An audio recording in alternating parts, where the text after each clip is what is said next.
écoutez, bonjour à tous. D'abord permettez-nous, de vous remercier pour votre invitation. C'est très gentil, de remercier également, la maison, diocésaine d'Albi.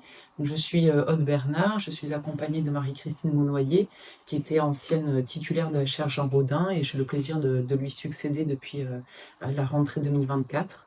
La chaire travaille depuis 2021 sur la question, du grand âge et d'une manière, générale sur, la vulnérabilité qui est au cœur de nos travaux, puisque l'action de la chaire Jean Rodin et partant de la fondation Jean Rodin est véritablement de mettre la charité au cœur du terrain de la vie en société.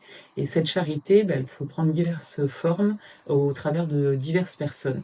Et la question de la vulnérabilité, c'est quelque chose qui nous intéresse tout particulièrement, puisqu'on est dans une société où l'attention aux plus vulnérables n'est pas forcément chose aisée et n'est pas forcément non plus spontanée pour chacun d'entre nous. Donc vraiment, cette question de la vulnérabilité est abordée, mais que ce soit une vulnérabilité technologique, sociale, ou également à travers des personnes. Donc le thème d'aujourd'hui porte sur la vulnérabilité, plus précisément des personnes âgées et ce qu'on appelle communément le grand âge. Nous intervenons aujourd'hui sur cette question de la spiritualité du grand âge.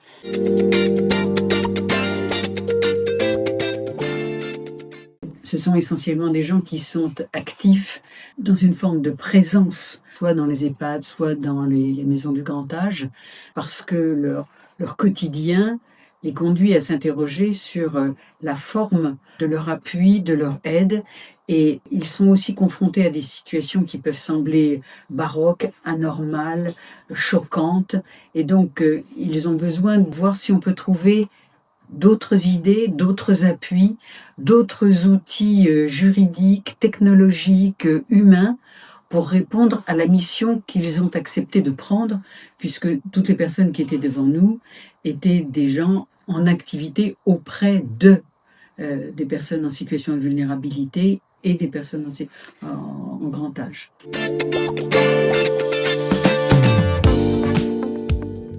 Ça pouvait aussi les concerner, d'ailleurs ils l'ont dit. Ils l'ont dit puisqu'au fond, la plupart d'entre nous, mais là je parle pour toute la population, nous sommes souvent des parents, des grands-parents. Nous avons des parents ou des grands-parents qui sont en situation difficile. Et donc on découvre soi-même que peut-être on va avoir besoin d'aider ses proches, mais que peut-être aussi on peut s'engager auprès de ceux qui ont besoin d'être aidés. D'ailleurs, une question a été posée ce matin, tous ceux qui n'ont pas d'enfants et qui vivent donc leur vieillesse dans un état de grande solitude.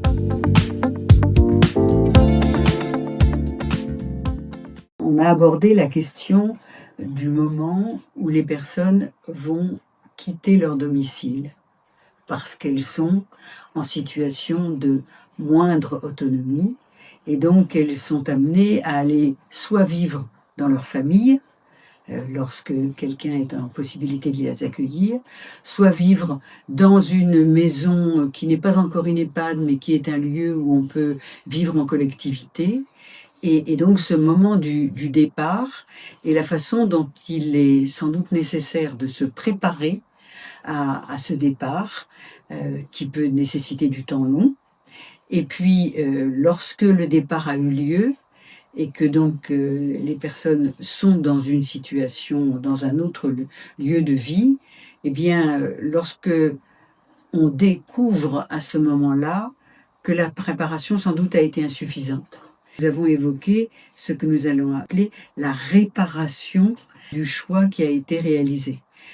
Parce que cette réparation, elle est nécessaire aussi bien pour celui qui vit, par exemple en EHPAD, que pour celui, le fils, la fille, la famille, qui l'a incité à aller en EHPAD. Si ça ne se passe pas au mieux, et souvent ça n'est pas impeccable, eh bien chacun a besoin d'améliorer la situation. C'est pour ça qu'on a employé le terme de réparation après le stade de la préparation.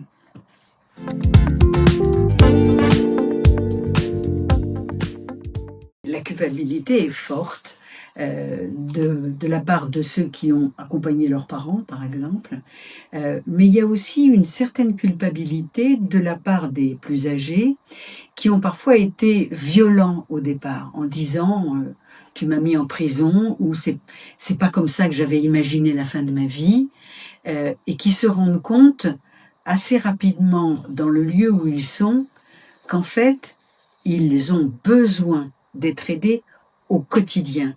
Et quand je dis au quotidien, c'est toute la journée. Et que qui peut jouer ce rôle parmi leurs enfants, d'être là au quotidien sans être sans obliger leur enfant, leur fils, leur fille à des renoncements lourds vis-à-vis d'eux-mêmes et vis-à-vis de leurs propres enfants à eux. Puisqu'au fond, il y a cette intergénérationnelle, cette position intermédiaire qui fait que quand on a un parent âgé, souvent on a aussi des enfants qui ont aussi besoin de vous. Donc on est un peu à U et à Dia.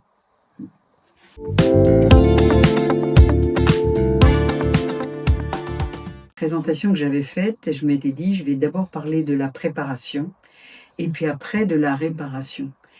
Je les avais organisés comme ça et le prêtre a dit, au fond, ces deux mots, ils se ressemblent beaucoup.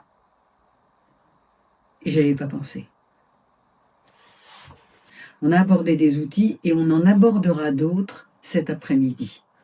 On a abordé des outils qui étaient liés à la préparation et à la réparation, parce qu'en fait, dans la préparation, il y a de multiples dimensions. Il y a le fait qu'on va quitter sa maison pour aller ailleurs. Mais ça veut dire qu'on va quitter sa maison, qu'on va quitter ses relations, qu'on va changer de lieu de vie et d'environnement immédiat. On peut avoir peut-être le même rapport avec son téléphone fixe, qu'on avait pu avoir son rapport avec ses enfants et ses petits-enfants aussi classiquement qu'eux. C'est-à-dire que tout ça doit être revu.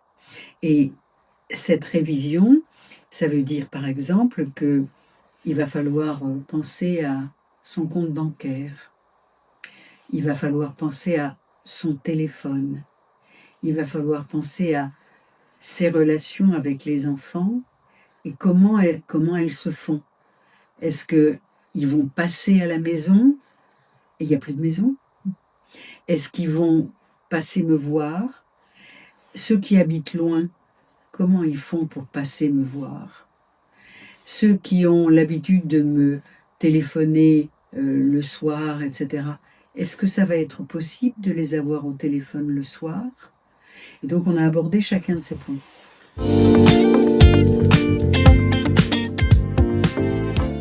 On voit apparaître très récemment, finalement, depuis 2-3 ans, d'un droit à mourir qui plus est dans la dignité. Et donc nous avons travaillé ce matin sur ce droit à mourir.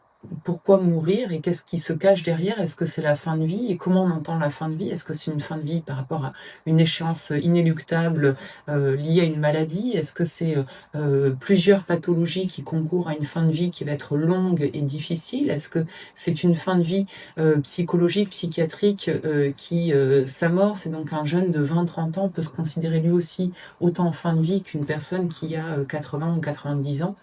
Dans cette dignité, donc ce concept de dignité, qu'est-ce que finalement en droit cela recoupe et qu'est-ce que ça veut dire au regard du grand âge? Donc on est revenu sur les évolutions les plus marquantes, législatives les plus marquantes, pour réfléchir un petit peu à quel est ce projet qui est en cours actuellement, qui a priori est repoussé, nous avons appris hier que le Sénat ne s'en saisirait pas pour laisser le temps de travailler sur la question du budget de la France.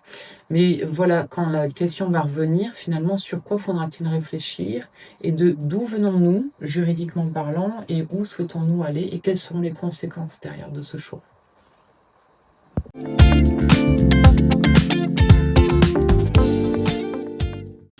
Mais cet après-midi, nous allons revenir sur la place de la spiritualité dans le grand âge.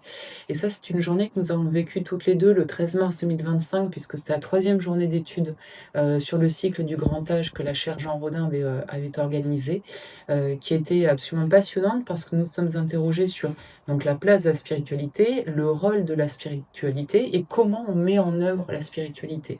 Alors si bien évidemment nous avons forcément une réflexion chrétienne, nous avons envisagé toute forme de spiritualité et de religion. Donc c'est une conception large quand même de cette foi avec un grand F, sur finalement le grand âge, comment on le vit, comment on peut être en lien avec sa foi, et quels sont les moyens notre disposition pour cela.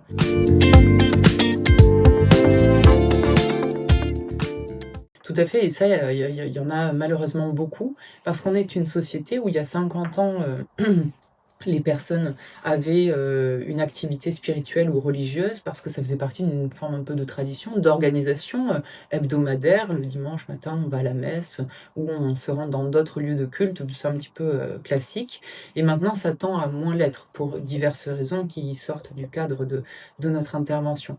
Donc ces personnes qui n'ont pas forcément une de spiritualité pendant leur vie dite active, même si le terme, me met un petit peu mal à l'aise, et qui en auraient dans le grand âge, eh bien, sont souvent accompagnés par des aidants bénévoles qui vont répondre à leurs questions. Et je profite de ce moment pour rendre hommage à ces personnes de l'ombre que l'on ne voit pas, qui n'ont pas de statut particulier, qui ne sont pas aides-soignants, qui ne sont pas infirmiers, qui ne sont pas médecins, qui ne sont pas aumôniers reconnus, qui ne sont pas prêtres, qui ne sont pas tout cela, mais qui sont au contact et au quotidien avec les personnes qui ont des questions et qui souhaitent seulement échanger. Pas forcément refaire toute une éducation religieuse ou spirituelle, pas, rentrer dans des détails, mais simplement échanger pour être apaisé et pour être en conscience avec les étapes qui vont arriver par la suite. Voilà, donc c'est souvent par le biais des aidants bénévoles, et nous avions rencontré en mars 2025, une jeune femme, Valérie Revoll, de l'association Être là, qui, justement, nous en avait parlé en disant: «Il y a davantage d'écoute, d'accompagnement que, de réflexion, philosophique ou religieuse, c'est surtout de l'écoute et de l'échange, et on se rend compte qu'in fine, quelle que soit la sensibilité religieuse ou spirituelle de la personne, il y a toujours une convergence vers qui je suis et où vais-je aller à l'issue de cette vie terrestre. Voilà.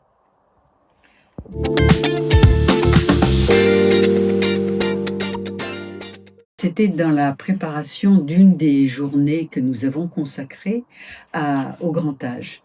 Et cette année-là, nous avions travaillé avec la licence de psychologie parce que les étudiants en psychologie étaient tous amenés à faire un stage et un certain nombre l'avaient fait, soit à l'hôpital dans un service de gérontologie, soit dans des EHPAD. Et alors, on a rassemblé ces étudiants et on leur a dit, ben voilà, vous allez animer une table ronde et vous allez nous expliquer ce que vous a apporté cette présence pendant 6 semaines dans ces lieux.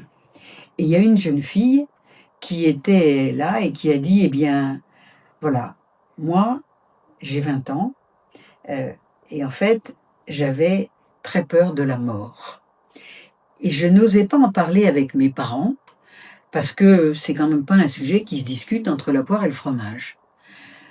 Et quand j'ai été pendant ce stage auprès d'un vieux monsieur, j'ai vu que je pouvais parler avec lui et je lui ai dit: «Et la mort, comment vous regardez ça?»